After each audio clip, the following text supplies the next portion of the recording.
Bakit importanteng tumatawa? Number one, scientific muna tayo.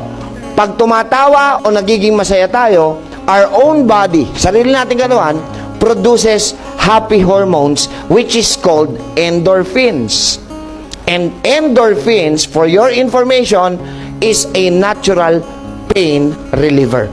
So pag masaya ang katawan mo, masaya ka, masaya utak mo, masaya ka, naggagawa ang katawan mo ng endorphins. Unti-unti nawawala yung pain.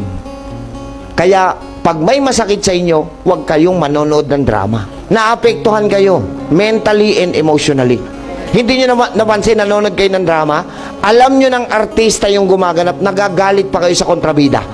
Sinabi naman ng Panginoon, sabihin natin, Proverbs 17:22. Hoy, may sinabi ho kayo, narinig ko ang sabi nyo, laughter is the best.